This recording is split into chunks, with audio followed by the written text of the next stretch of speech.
Hello everyone, I hope आप सभी लोग बहुत अच्छे होंगे और भाई इतनी बेहतरीन तरीके से आप लोगों ने अपनी पढ़ाई स्टार्ट कर दी होंगे। तो भाई हम आज क्या देखने वाले आपको पता है, पहले से पता है क्या जी?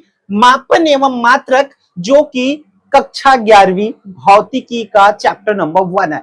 तो भाई आप लोगों की न्यू ब्लूप्रिंट आ गई है, न्यू सिलेबस आ गई, तो उस न्यू सिलेबस के अकॉर्डिंग जो है प्यारे बच्चों आप लोगों को तैयारी करना होगा। स्टार्टिंग में आप लोगों को बहुत से डाउट आता है, जैसे कि इतने दिनों का एक्सपीरियंस है मुझे पढ़ा रहा हूं तो, कि सर 11वीं में कौन सी बुक से पढ़ना है, प्रबोध पढ़े, नवबोध पढ़े, एससीईआरटी पढ़े कि एनसीईआरटी पढ़े? तो भाई मैं एक ही चीज बोलूंगा, आप ना किसी भी बुक से पढ़ो, बस आपकी जो है ये सिलेबस डन होनी चाहिए उसमें से जो हमारा बोर्ड ने जारी किया है। क्लियर है? तो चलो आगे बढ़ते हैं। हम जो है कुछ चीजें, हमारा सिलेबस यहां से स्टार्ट नहीं होता, लेकिन कुछ चीजें बैक जाके पढ़ेंगे ताकि हमें बेसिक नॉलेज मिल सके। भौतिकी पढ़ने वाले तो भौतिकी की सबसे पहली चीज है भौतिकी, फिजिक्स बोलते हैं इंग्लिश में, है ना जी? फिजिक्स बोलते हैं इंग्लिश में इसको। तो भैया ये भौतिकी शब्द जो है मैं बता दूं आपको, भौतिकी आया कहां से है जी? ग्रीक शब्द जो है, ग्रीक की एक शब्द है फ्यूसिस। क्या बेटा? ग्रीक की जो शब्द है फ्यूसिस, उसी से आया है, और उस फ्यूसिस का मतलब होता है भैया नेचर, और नेचर को जी यहां अपन क्या बोलते हैं? प्रकृति बोलते हैं, है ना? क्लियर है क्या? अगर भौतिकी के बारे में, अगर हिस्ट्री के बारे में कोई पूछे भौतिकी क्या है, उससे पहले एक चीज उनको ये डीप में बताना कि भौतिकी का, भौतिकी शब्द मतलब भौतिकी का इंग्लिश अर्थ होता है फिजिक्स, और फिजिक्स जो है ग्रीक शब्द से आई है। कौन सी शब्द से? ग्रीक शब्द फ्यूसिस से भैया। और इस फ्यूसिस का मतलब ही नेचर होता है, और नेचर का मतलब होता है भैया प्रकृति, जिसको हम जानते हैं। ठीक है? तो देखो हमारा, तो इस तरीके से हम लोग, हमारा डेफिनेशन हो जाएगा। पूछेगा भैया भौतिकी क्या है जी, तो हम बताएंगे भैया क्या जी, कि विज्ञान की वह शाखा जिसमें प्रकृति और प्राकृतिक घटनाओं के बारे में अध्ययन करते हैं। अब विज्ञान की बहुत सारी शाखा है, एक तो जीव विज्ञान है, भौतिक विज्ञान, रसायन विज्ञान। हम उस शाखा जिसमें प्रकृति के बारे में पढ़ते हैं, प्राकृतिक घटनाओं के बारे में पढ़ते हैं, जैसे बादल का गरजना, किसी चीज को ऊपर फेंकने पर वो नीचे क्यों आता है ना? बहुत सारी ऐसी चीजें हैं जो प्रकृति से रिलेटेड घटना है। तो इन सब चीज के प्रकृति और प्राकृतिक घटनाओं के बारे में अध्ययन करते हैं, तो भैया उसको क्या नाम दिया गया जी? भौतिकी कहा गया है। ये पॉइंट्स आप लोग याद रखेंगे। फिर आगे बढ़ते हैं।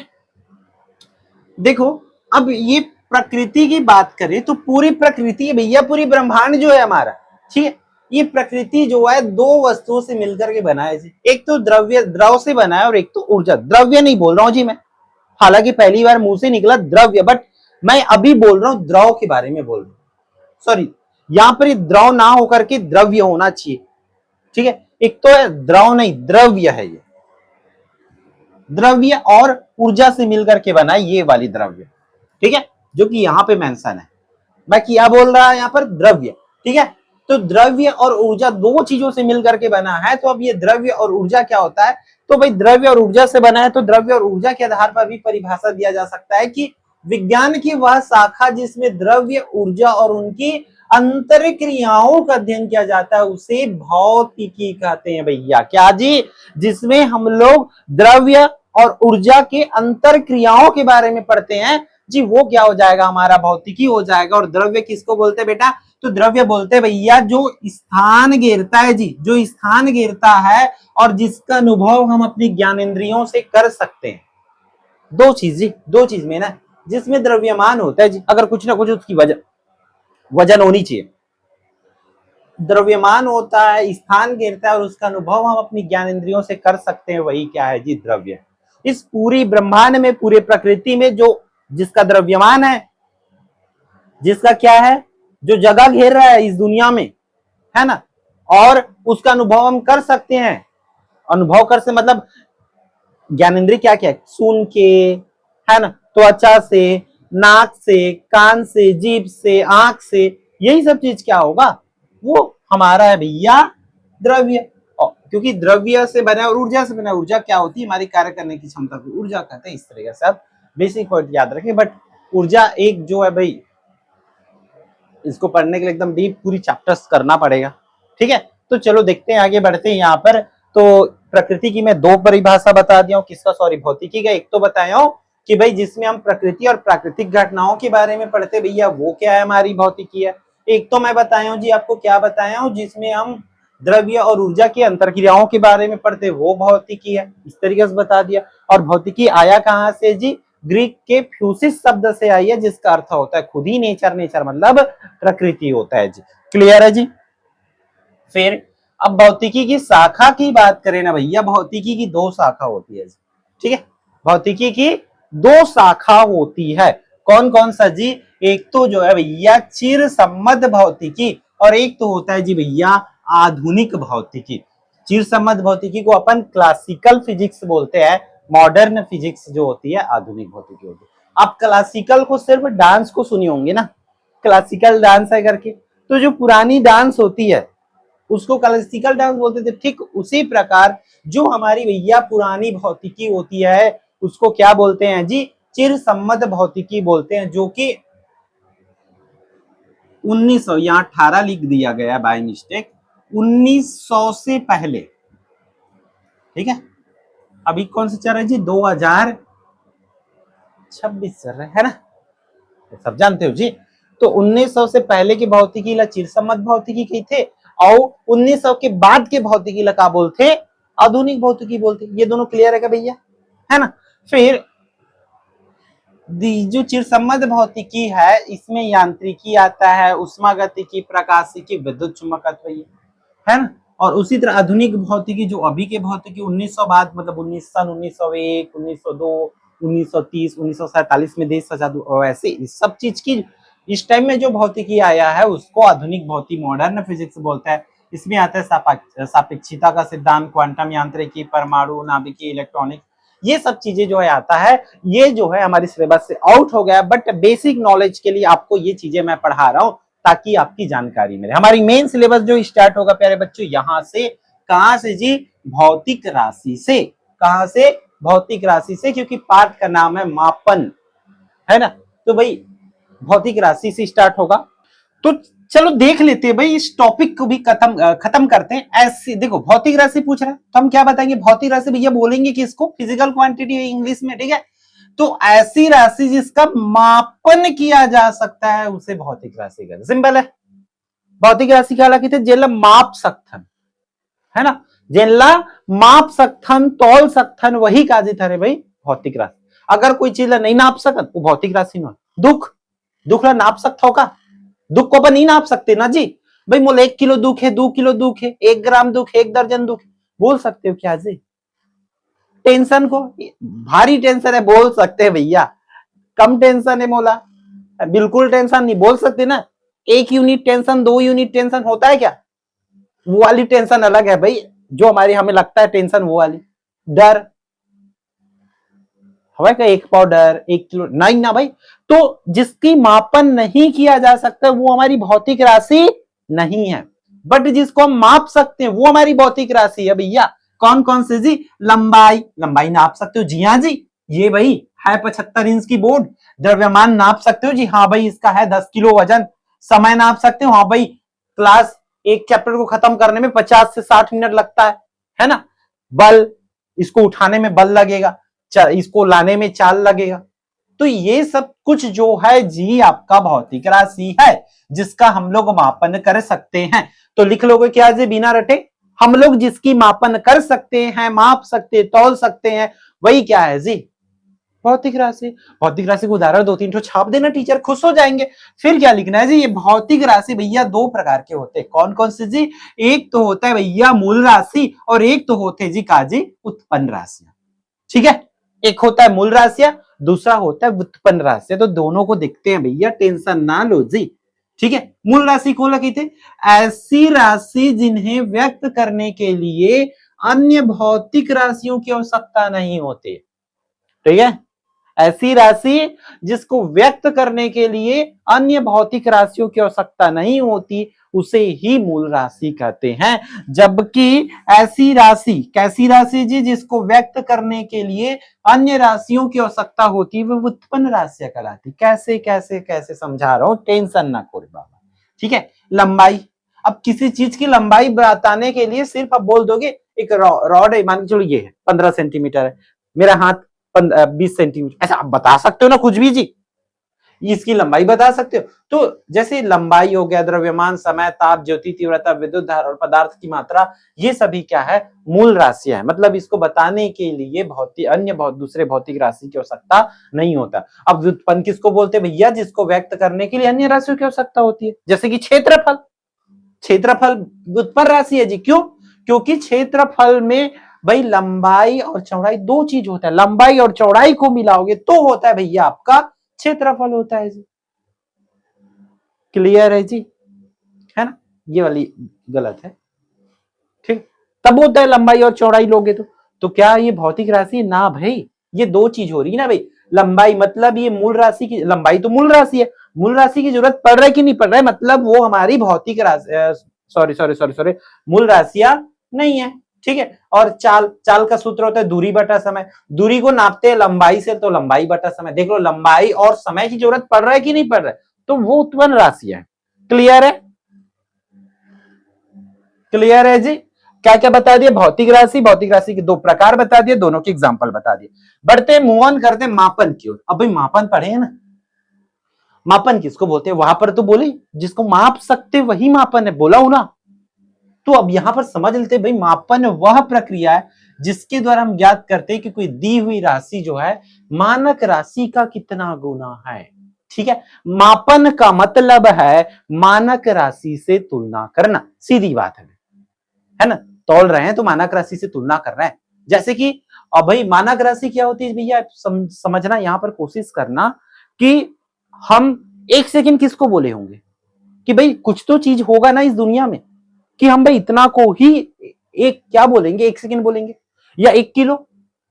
भाई कुछ तो इस दुनिया में होगा, पत्थर का टुकड़ा रखा होगा म्यूजियम में, रखा गया है भाई, उसी उतने के ही वजन को हम 1 किलो बोलेंगे, वरना कम करते करते आज नहीं इतना इरर हो जाता पूछो मत। जैसे अगर कोई माना समय नहीं रहता ना, कि प्रकाश के द्वारा अगर समय को नहीं नापा जाता, कि प्रकाश के इतने तरंग दैर्ध्य वाला बात नहीं आता, तब समय हर लोग 5-5 मिनट की घड़ी को आगे बढ़ाते जाते भाई घड़ी आज कितना आगे हो जा रहा था, है ना, 5-5 मिनट में भाई कई घंटा आगे हो जा रहा था। बट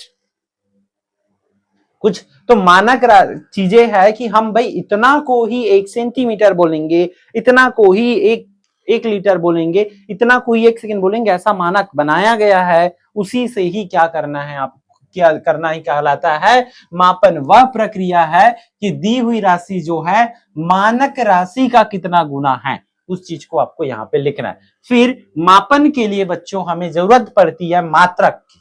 मापन के लिए क्या की जरूरत होती है? मात्रक की। तो मात्रक क्या होता है जनाब, ये सुन लीजिए आप लोग कि किसी भौतिक राशि के मापन के लिए, अब भाई थ्योरी तो है जी, शुरुआत में थ्योरी है और पहला चैप्टर में लगभग 70 to 80% थ्योरी है, ठीक है। 11th में ही पूरी तरीके से थ्योरी है, वो 12th में जाओगे तब आपको मिलेगा।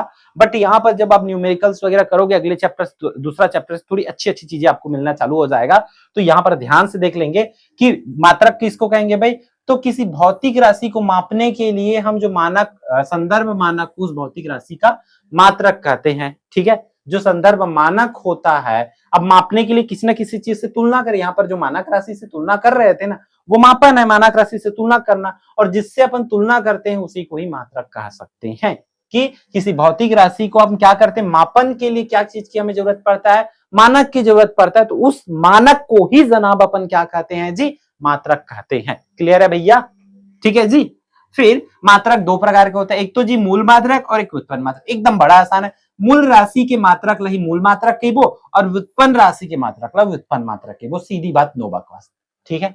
ज्यादा रट्टा मारने की जरूरत नहीं है, थोड़ी सी बेसिक दिमाग लगाओ। मूल राशि की मात्रक ला भाई मूल राशि की मात्रक ला मूल मात्रक की देवो और व्युत्पन्न राशि की मात्रक ला व्युत्पन्न मात्रक की। बात खत्म यार, सीधी बात, एक लाइन में। क्लियर है जी? फिर पेपर में जनाब हमें दो अंतर पूछे, सॉरी मतलब दोनों में अंतर पूछे जा सकते हैं, एक दो अंतर तीन अंतर। तो मूल मात्रक एक तो है भाई मूल राशि की मात्रक को अपन भैया क्या बोलेंगे जी, मूल मात्रक। एक तो बोलेंगे क्या जी, व्युत्पन्न राशि की मात्रक को उत्पन्न। ये एक अंतर तो क्लियर है पहले से। अब ये देख लो, यह मात्रक एक दूसरे से पूर्णतः स्वतंत्र होते हैं भाई। मूल मात्रक क्या होते, स्वतंत्र होते हैं भाई, उसको किसी से लेना देना नहीं। बट कौन जी, व्युत्पन्न मात्रक एक दूसरे पर निर्भर होते हैं। क्योंकि उसको बताने के लिए भौतिक राशि मतलब मूल राशियों की आवश्यकता होता ही है, इसलिए ये स्वतंत्र राशि होते जबकि वो निर्भर एक दूसरे पर निर्भर होते हैं। ठीक है, इसकी संख्या जो है बच्चों, इसकी संख्या सीमित है भाई। मूल मात्रा की संख्या सीमित है क्योंकि मूल राशि सीमित है भाई, इसकी संख्या सीमित है, फिक्स है, 7 है 8 है वही है। ठीक है, और इसका भैया इसका तो असंख्य है जी, बहुत सारा है। 3 अंतर हो गया क्या भैया याद जी? ठीक है, कौन कौन से 3 अंतर? 3 अंतर याद हो गया क्या? एक बार दिमाग में सोचो, मैं स्लाइड चेंज कर दिया। एक तो मैं बताया हूं मूल राशि के मात्रक को मूल मात्रक और उत्पन्न राशि के मात्रक को उत्पन्न, है ना। और यहां पर फिर बताया कि यह स्वतंत्र होते हैं, यह एक दूसरे से स्वतंत्र होते हैं जबकि यह एक दूसरे पर निर्भर होते हैं। इसकी संख्या सीमित है और इसकी संख्या असीमित है। सो इजी, 3 अंतर तो आप यू इजीली कर लिए जी। ठीक है, अपन आगे बढ़ते हैं भैया। वो क्या है जी, ये हो गया। फिर मात्रकों की पद्धति, फिर वो मात्रक की अलग अलग पद्धतियां होती है, उन पद्धतियों के बारे में देख लेते हैं। ठीक है, पद्धति क्या है जी? एक तो है भैया सीजीएस पद्धति। कौन सा जी? सीजीएस पद्धति। ठीक है, कौन है जी? सीजीएस पद्धति। सी से सेंटीमीटर, जी से ग्राम और एस से सेकेंड पद्धति। ठीक है, सीजीएस पद्धति को क्या नाम दिया जा गया है? सेंटीमीटर ग्राम सेकेंड पद्धति। अब बोलोगे भैया ये पद्धति क्या है जी? तो समझ लो जी, बाजार जाथन, है ना, बाजार जाथन एक अपने को लाल भाजी खरीदना, लाल भाजी खरीदना। ठीक है, लाल भाजी खरीदना। तो लाल भाजी बेचने का 3 तरीका या 4 तरीका हो सकता है। हो सकता है कई लोग उसको किलो में बेचे जी, है ना। कई लोग किलो में बेचते हैं ना, भाजी को बेचते हैं ना, किलो में बेच देते जी भाजी को। कई लोग लाल भाजी को किस में बेचते हैं जी? जूड़ी बोलते हैं अपन, जूड़ी या जूरी बोलते हैं, जूरी बोलते हैं ना कि 71 रुपए जूड़ी कुछ था ना, जूड़ी इसे बंडल बना रही थे, अलग अलग बंडल बना रहे थे ना, वही ला जूड़ी बोलते हैं। वहां पे जाते या कुड़हा माजी, कुड़हा में भी जाते हैं, है ना। कुड़ा जी इसे बहुत अलग अलग कूड़ा रख दे रही थे। एक ठकुड़ा 10 रुपया 20 रुपया ऐसे बेचते ना, वही वाला कूड़ा कहा तो मैं। अब तुम्हारे गति आने का तो इतने तू बन जाना। ठीक है, तो यहाँ पे देखो लाल भाजी को अपन जब खरीदने गए मार्केट में तो भाई या तो वो हमें किलो में मिल सकते, या तो जो बंडल बना के रखे थे 10 रुपए बंडल 20 रुपए बंडल, वैसा वो जूड़ी में मिल सकता है, बंडल में मिल सकता है, या तो भैया हमें मिल सकता है कुड़ा में से। ठीक है, ऐसा ऐसा थोड़ा थोड़ा पार्ट बना के रख दिए थे उसको, उसमें मिल सकता है। तो भाई एक लाल भाजी को खरीदने के लिए 3 तरीका, बट जैसे कि आपको क्या नहीं आया जी? जूड़ी नहीं आया, क्योंकि जूड़ी अभी समझ नहीं आ रहा है मान के चलो, लेकिन बाजार में जूड़ी बिक रहा है तब उस टाइम में समझना प्रॉब्लम हो जाएगा। तो ये देखो, एक लाल भाजी को बेचने के लिए अलग अलग पद्धति हो सकता है, खरीदने के लिए अलग अलग पद्धति हो सकता है। ठीक उसी प्रकार भाई क्या जी, जब हम भौतिक राशि को माप रहे थे तो उसकी मात्रक अलग अलग हो सकती थी, अलग अलग जगह पे। किसी जगह पे कौन सी मात्रक चल रही थी? सेंटीमीटर ग्राम सेकेंड चल रहा था, सीजीएस पद्धति जिसको बोला गया। और इसी सीजीएस पद्धति में देखो, सेंटीमीटर मात्रक किसका है जनाब? लंबाई का जी। ग्राम किसका मात्रक है जी? द्रव्यमान का। सेकेंड किसका मात्रक है जी? समय का। ऐसा याद रखेंगे। फिर इस पद्धति को मीट्रिक या दार्शनिक पद्धति भी कहा जाता है। अंडरस्टैंड? ये पेपर में आता है कि खालिस्तान पद्धति को मीट्रिक पद्धति या दार्शनिक पद्धति कहते हैं। तो किस पद्धति को भैया? सीजीएस पद्धति को जनाब। ठीक है, क्लियर है जी। फिर एफपीएस पद्धति अगला आता है। इसके बाद कौन सा आता है? FPS. F for foot, foot नहीं जी, टा है, फुट, टू का।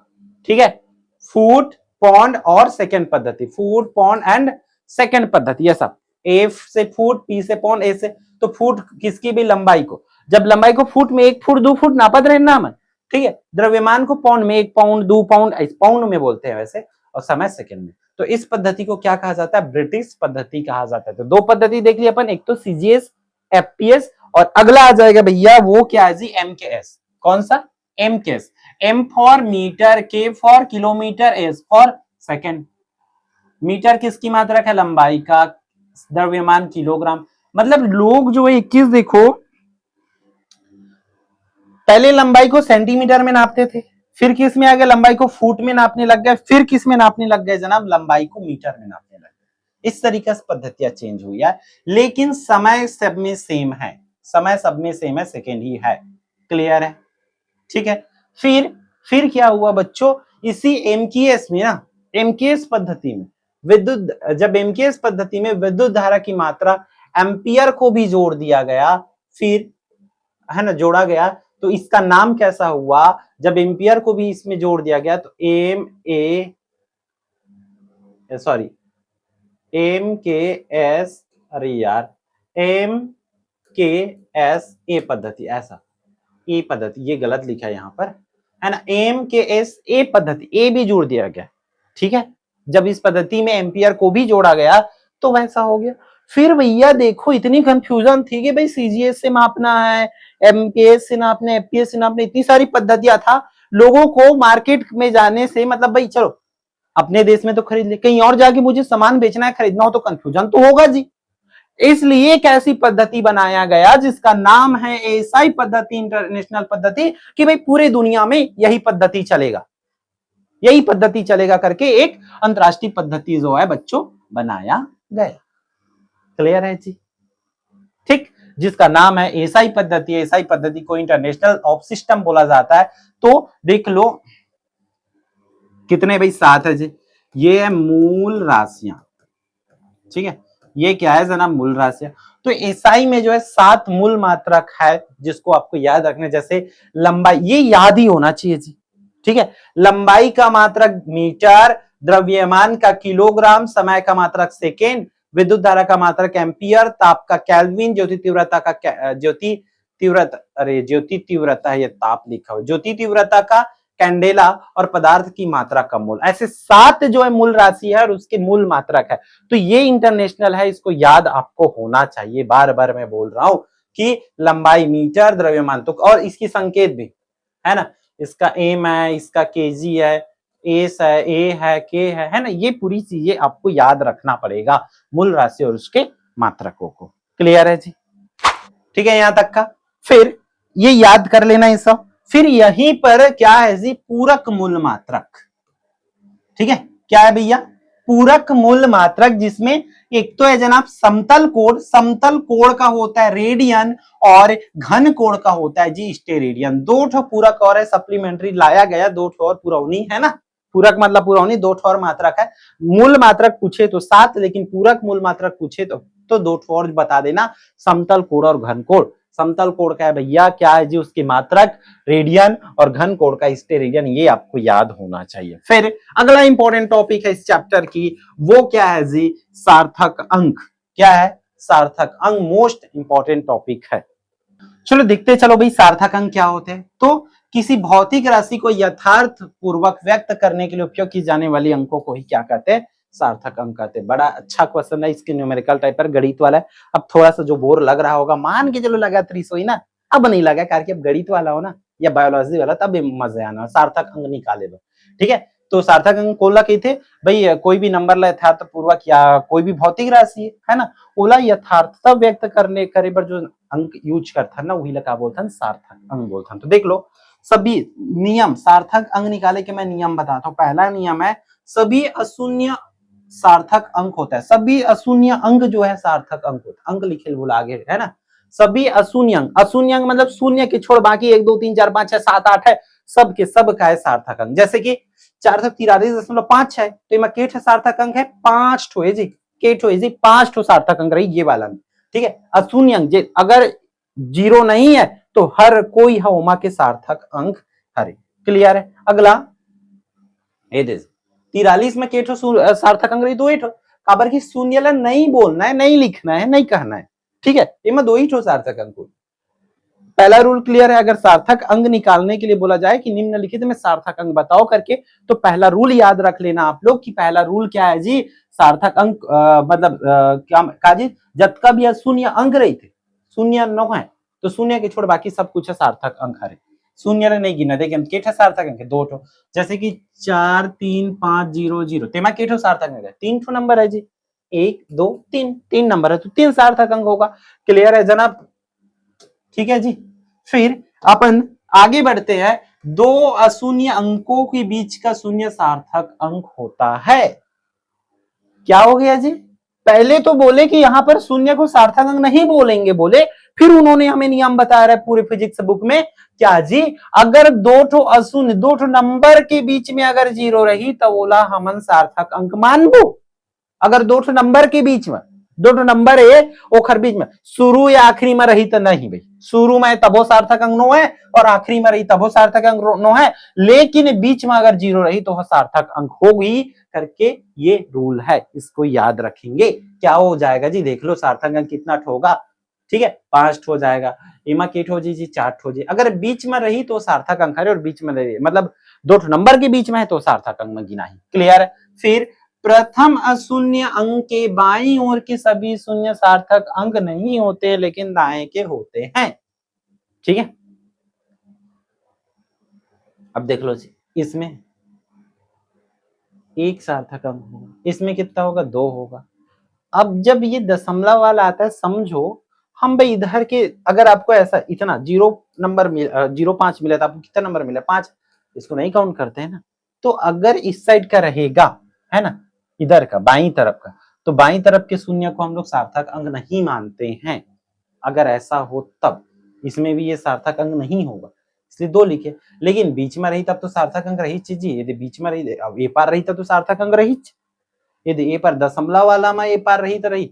देखो 1 3 ये एमा सार्थक अंक कितना ठो है 3 ठो, लेकिन यहीं पर अगर मैं दशमलव लगा दिया 6.350 तब एमा केठा हो गए 4 ठो जी, दशमलव लग जाही तो जीरो है गिना ही, लेकिन नहीं लगे रही तो जीरो है नहीं गिना। क्लियर है जी, ऐसा होता है सार्थक अंक करो। फिर ये हो गया। अब 10 की घात को सार्थक अंक नहीं माना जाता है, 10 की घात को सार्थक अंक नहीं मानते। जैसे कि ये है 3 into 5 4 into 10 to the power 4 है जी, 10 टू द पावर 4 है, तो इसमें सिर्फ सार्थक अंक ये दोनों है, ये नहीं है जी। 10 की घात वाला नंबर सार्थक अंक उसको नहीं माना जाता, ये यही रूल है। इतना आपको अच्छे से यहाँ पर पढ़ना है और करना है। क्लियर है जी, आया क्या जी समझ, ठीक है।